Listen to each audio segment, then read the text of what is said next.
Welcome back.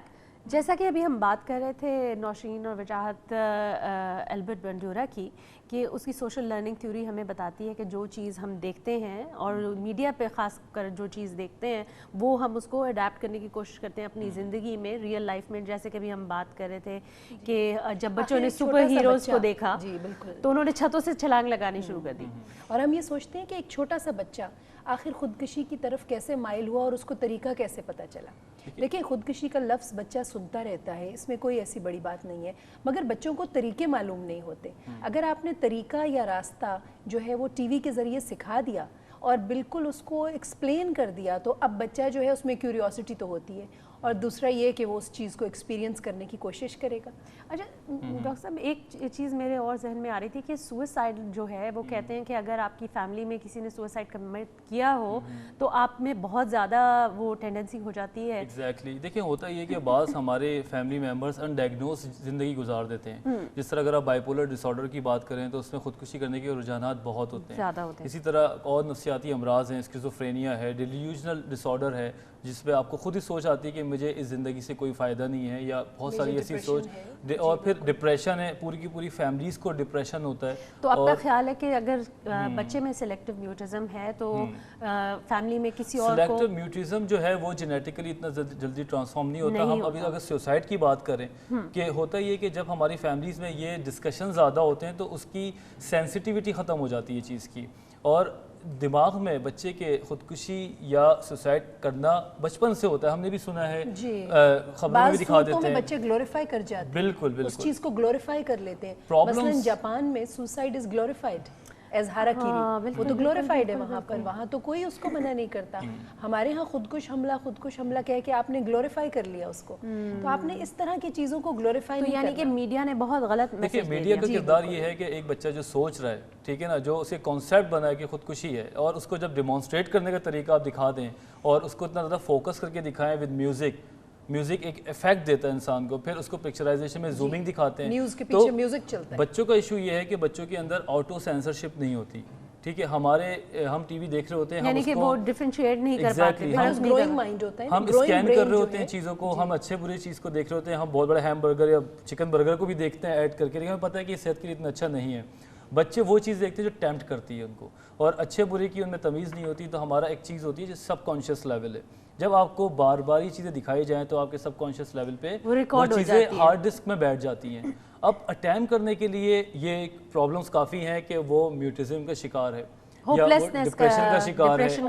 Doctor صاحب, سب سے بڑی بات یہ کہ ایک بچہ دنیا میں آتے ہی سب سے زیادہ جس پہ ٹرسٹ کرتا ہے وہ ماں اور پھر باپ ہوتا ہے.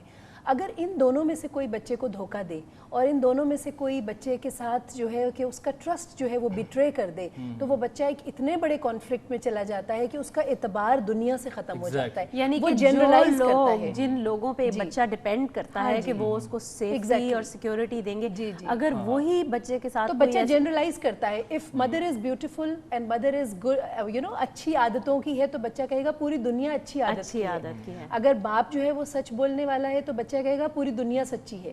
وہ جنرلائز کر رہا ہے. تو اس لیے کہا جاتا ہے ماں باپ رول ماڈل ہے. رول ماڈل بننا آسان نہیں. And if someone is not ready to become parents, they should not. بالکل صحیح بات ہے. اس کے علاوہ میں اس بات کو کنٹینیو یوں کروں کہ جب ہمارے بچے بڑے ہو رہے ہوتے ہیں اور وہ دیکھتے ہیں کہ آپس میں ماں باپ میں ہی کانفلکٹس آ رہے ہیں تو بچے بڑے کنفیوز ہو جاتے ہیں. ہم ایسا دیکھا گیا ویلیوز میں کانفلکٹ آ رہا ہے. ویلیوز میں اگر ایک مدر بولتی ہے کہ اپنے فادر کو یہ چیز نہیں بتانا تو بچہ بڑا پریشان ہو جاتا ہے. وہ بچہ بڑا معصوم دماغ کا مالک ہوتا ہے, وہ کہتا ہے کیوں نہیں بتانا. اب ایسی جب 100-200 باتیں جمع ہو جاتی ہیں تو بچہ پوچھنا چاہتا ہے کہ آخر یہ معاملہ ہے کیا. اکثر اوقات دیکھا ہے کہ وہ مائیں جو ہیں وہ شاپنگ کر کے آتی ہیں اور کہتی ہیں بیٹا ابو کو نہیں بتانا کہ امی نے آج شاپنگ کی ہے. اب ہم کیا بچے کو سکھا رہے ہیں, جھوٹ بولنا سکھا رہے ہیں. گڈ کاپ اور بیڈ کاپ والی تھیوری سٹارٹ ہو جاتی ہے کہ بچے کے لیے ایک تو بہت گڈ ہو جاتا ہے اور ایک بیڈ ہو جاتا ہے, لیکن ایونچولی ہیں تو دونوں اسی کے ماں باپ. آپ جس چیز کا ذکر کر رہی ہیں اس میں پھر بھی مدر بچے کو پولائٹلی کہہ رہی ہے. ہم اگر اپنے سیگمنٹ کو لیں تو باپ نے بچے کو تھریٹ کیا ہے. اس نے کہا ہے خبردار جو تم نے ماں کو بتایا نہیں تو میں تم دونوں کو چھوڑ دوں گا. تو یہاں سینس آف ریجیکشن آ رہی ہے.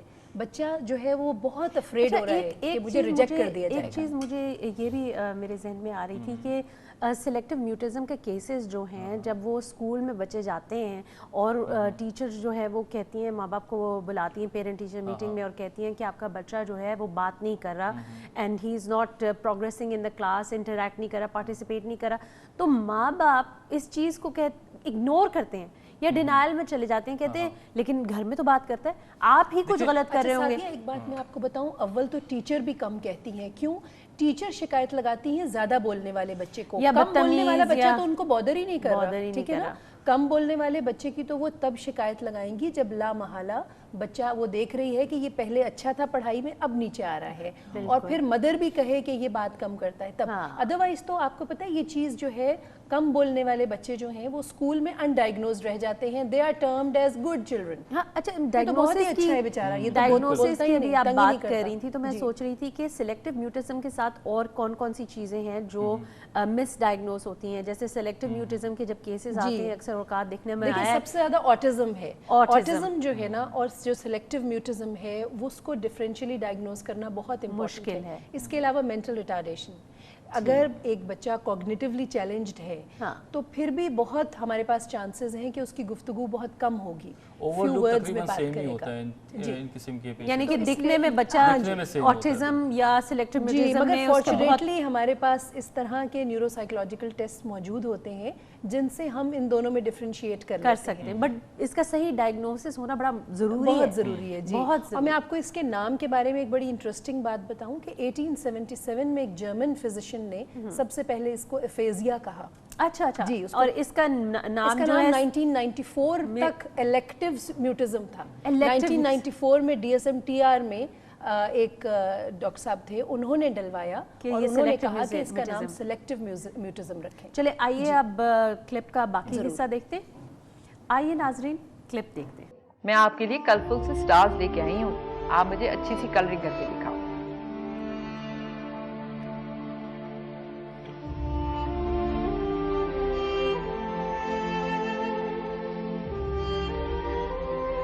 کلرنگ بہت اچھی ہونی چاہیے, بالکل آپ کی طرح. اچھا دکھاؤ کیا کلرنگ کی ہے. اوہ واو, بہت اچھا کلر کی ہے.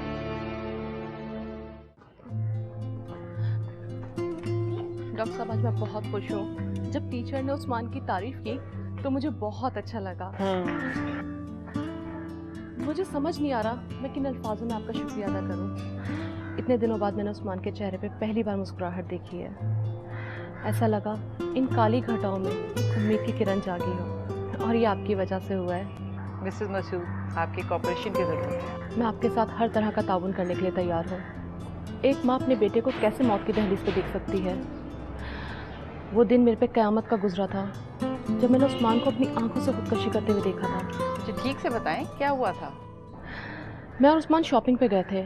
نظر بچتے ہی عثمان ٹریفک کی طرف چلنا شروع ہو گیا. میں بتا نہیں سکتی, میری تو جان نکل گئی تھی. میرے خدا, اللہ نے بہت رحم کیا. مسز مسعود, انشاءاللہ سب ٹھیک ہو جائے گا.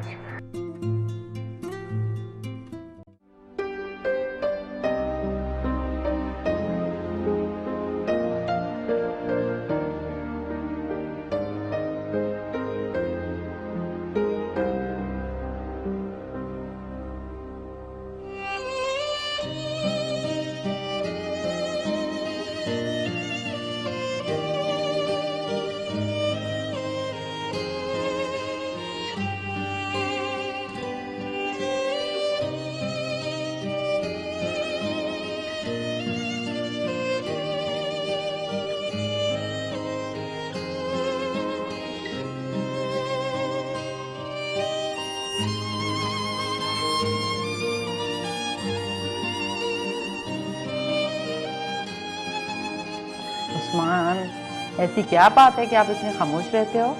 ایک دن پاپا نے بولا تھا کہ وہ مجھے پلے گراؤنڈ لے کر جائیں گے اور خوب کھیلیں گے.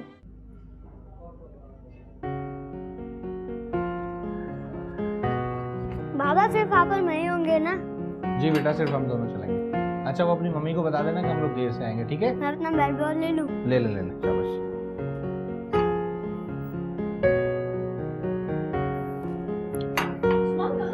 بابا مجھے پلے گراؤنڈ لے کر جا رہے ہیں. اوہو,